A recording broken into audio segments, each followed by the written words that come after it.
নভঙাকৈ ওখ কৰি দিয়া হ'ল আছাম টাইপৰ এটা ঘৰ।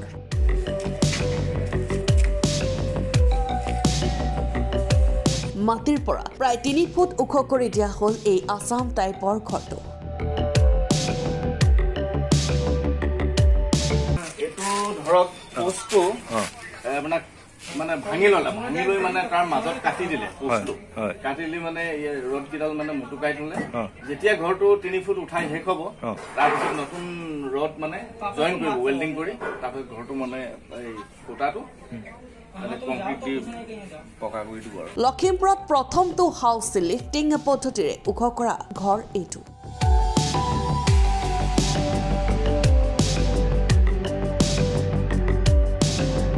ৰাস্তা বনোৱাৰ বাবে চাপৰ হৈ পৰিছিল এই ব্যক্তিজনৰ মৰমৰ ঘৰটো। ৰাস্তাটো বনাই দিলে চৰকাৰে, তাৰপিছত মোৰ মানে পুৰণা ঘৰটো চাপৰ হৈ গ'ল, প্ৰায় ৰাস্তাৰ লেভেলতকৈ ডাউনত আহি গ'ল। ব্যক্তিজনে তেতিয়া ঠিক কৰিছিল পুৰণি ঘৰখন নভঙাকৈ কৰিব ওখ। তেতিয়া তেওঁ ইউটিউবত পালে হাউচ লিফটিঙৰ এটা নতুন পদ্ধতি। তাৰ পৰা মই ইউটিউব চাই দিলে যে এনেকা এজন মানে মানুহ আছে হাৰিয়ানা, এইটো তেওঁলোকে ডিব্ৰুগড়ত মানে লিফটিং কৰি আছে, হাউচ লিফটিং।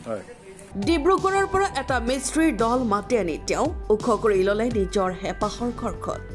তাৰপিছত মই ডিব্ৰুগড়লৈ গ'লো, ডিব্ৰুগড়ত গৈ চালোগে, তাত সেইটো বিল্ডিং আছিলে G+1, এবাউট 36 মানে স্কোৱাৰ ফিটৰ। দেখিলো, মই ছেটিছফাই হলো। তাৰপিছত হলত তেওঁ যিজনে মানে লিডাৰশ্বিপ তেওঁ কাম কৰে, তেওঁক মানে কথা বতৰা পাতি লখিমপুৰৰ মোৰ ঘৰটো চাবলৈ মাতি আনিলো।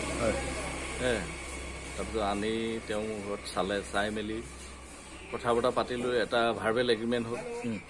তাৰ পৰা তেওঁলোকে এপ্ৰিলৰ 22 তাৰিখৰ পৰা কাম আৰম্ভ কৰিছে আৰু। কোনো ধৰণৰ ক্ষয় ক্ষতি নোহোৱাকৈ এতিয়া ওখ কৰা হৈছে ব্যক্তিজনৰ এই ঘৰটো। মোৰ মটৰ ভাগি আছে আৰু লাইনিং ভাগি আছে যিটো পানীৰ। তেওঁলোক মানে ৱালত ফিক্স কৰা আছিলে, ৱালখনো ঠিক হৈছে আৰু এইবিলাক একো চুবলগীয়া হোৱা নাই, এজ ইট ইজ আছে। একো ঘৰৰ একো বস্তু লোকচান হোৱা নাই, লাইট পানী এইবিলাক কোনো প্ৰব্লেম হোৱা নাই। আৰু এতিয়া নতুন বিল্ডিং এটা যেনিবা মই বনাবলৈ গলো, এইটো বিল্ডিং এবাউট 30 লাখৰ ওপৰত যাব। গতিকে এতিয়া মোৰ তেওঁলোকৰ কষ্ট, লেবাৰ কষ্ট 3 লাখ। গতিকে এইটো বহুত মানে বেনিফিট হৈছে মোৰ। আৰু খুব কম সময়ৰ ভিতৰতে মানে বনাইছে, ধৰক তেওঁলোকৰ এষ্টিমেশ্যনৰ মতে 20-22 দিনত শেষ হৈ যাব। 20-22 দিনত শেষ হৈ যাব। এটা ঘৰ বনাবৰ কাৰণে এইটো ঘৰ বনাবতো নাই বুলি মিনিমাম 6 মাহ লাগিব। ব্যক্তিজনে এতিয়া পৰামৰ্শ আগবঢ়াইছে চাপৰ ঘৰ ওখ কৰাৰ বাবে এনে পদ্ধতি ব্যৱহাৰ কৰিবলৈ। এইখিনি প্ৰায় মই যি দেখিছো আমাৰ লখিমপুৰ বা নতুনকে যিবিলাক ডেভেলপিং ডিষ্ট্ৰিক্ট আছে, এই ঘৰবিলাক প্ৰায় এনেকুৱা হৈছে কিছু তেওঁলোকৰ কাৰণে উপযোগী হ'ব বুলি। প্ৰায় ৰাস্তা ওখ হৈ গ'লতো, ঘৰবোৰ প্ৰায় চাপৰ হৈ গৈছে। এই ৱাটাৰ লগিং হয়, এইটো বেমাৰ ভাল হৈ যাব ৱাটাৰ লগিংটো। Bureau' report, Lakhimpur today.